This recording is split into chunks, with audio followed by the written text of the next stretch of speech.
കൂട്ടുകാരെ ഗീതാ ഗോവിന്ദം പുതിയ പ്രൊമോയിൽ നമ്മളെല്ലാം കണ്ടു കാണും. നമ്മുടെ ഗീതവും ഗോവിന്ദും നമ്മുടെ ഭദ്രനെ അന്വേഷിച്ച് പോകുന്നുണ്ട്. ശേഷം ഇവർക്ക് ഒരു അജ്ഞാത കോള് വരുന്നുണ്ട്. ഇന്ന സ്ഥലത്ത് പോയാൽ ഭദ്രനെ പറ്റി എന്തെങ്കിലുമൊക്കെ അറിയാൻ സാധിക്കും. അവരെ പോകുമ്പോൾ അവിടെ ആരെയൊക്കെയോ കുടിച്ചിട്ടത് നിലയിൽ ഇങ്ങനെ ഇട്ടിരിക്കുന്നത് ഒരു സ്ഥലം നമ്മുടെ ഗീതവും ഗോവിന്ദും കാണുന്നുണ്ട്. ശേഷം പോലീസിനൊക്കെ വിളിച്ചു വരുത്തി അവിടെ കുടിമാന്തി നോക്കുന്ന ദൃശ്യങ്ങളാണ് നമുക്ക് പ്രൊമോയിൽ കാണുവാൻ സാധിക്കുന്നത് കേട്ടോ.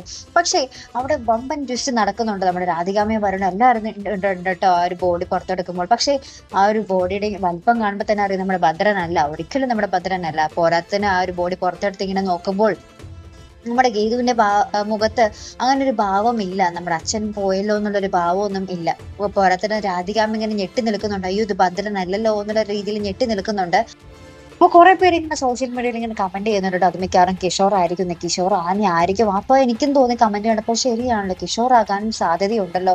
കാരണം അജാസ് ഇപ്പൊ കലിപുള്ളി നിൽക്കുവാണ്. നമ്മുടെ എന്താ പറയാ അത്രയും അവർണിക ഇട്ട് ദ്രോഹിച്ചു കഴിഞ്ഞു. അപ്പൊ അവർണികയുടെ കുഞ്ഞും കൂടി നഷ്ടപ്പെട്ടു. ഇനി അജാസ് തന്നെ ആയിരിക്കുമോ നമ്മുടെ കിഷോറിനെ തല്ലിക്കൊന്ന് അവിടെ കൊണ്ട് ഇട്ടത്? അല്ലെങ്കിൽ വേറൊരു കാര്യം കൂടെ ഇനി അനാർക്കലിയും ആകാൻ സാധ്യതയുണ്ട്. അനാർക്കലിയെ നമ്മുടെ കിഷോർ ഭീഷണിപ്പെടുത്തായിരുന്നല്ലോ. അനാർക്കലിയും കിഷോറും തമ്മിലൊരു ചെറിയൊരു വാക്ക് തർക്കമൊക്കെ ഉണ്ടായിരുന്നല്ലോ. നമ്മുടെ ഭദ്രൻ ഇപ്പോൾ മരിച്ചാൽ കഥയ്ക്ക് ഒരു മുന്നോട്ട് പോക്ക് ഉണ്ടാകാൻ സാധ്യത കുറവായിരിക്കും. കാരണം ഭദ്രന്റെ കുറെ രഹസ്യങ്ങളുടെ കലവറ തന്നെയുണ്ട്.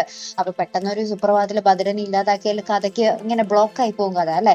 അപ്പൊ ഭദ്രനെ നമ്മുടെ അനാർക്കലി ഇത് സൂത്രപരമായിട്ട് നമ്മുടെ രാധികയൊക്കെ പോയ ശേഷം നമ്മുടെ അനാർക്കലി രക്ഷിച്ചിട്ടുണ്ടാകും. പകരം കിഷോറിനെ ആയിരിക്കും ചിലപ്പോൾ തല്ലിക്കൊന്ന് അവിടെ ഇട്ടിട്ടുണ്ടാവുക. എന്തായാലും കണ്ടു തന്നെ വരട്ടെ. ഒരു വമ്പൻ ട്വിസ്റ്റാണ് അവിടെ ഒളിഞ്ഞു കിടക്കുന്നത്. ഗതാഗതയെ മാറ്റിമറിക്കുന്ന രീതിയിലുള്ള ഒരു വമ്പൻ വഴിത്തിരിവാട്ടോ അവിടെ. എന്തായാലും നമുക്ക് നോക്കി കാണാം. അപ്പൊ ഇതുപോലെ പ്രൊമോ റിവ്യൂസിനും എപ്പിസോഡ് റിവ്യൂസിനും ഒക്കെ നിങ്ങൾ മറക്കാതെ ചാനൽ സബ്സ്ക്രൈബ് ചെയ്യുക. അടുത്തൊരു വീഡിയോ വരുന്നത് വരയ്ക്കും ഗുഡ് ബൈ.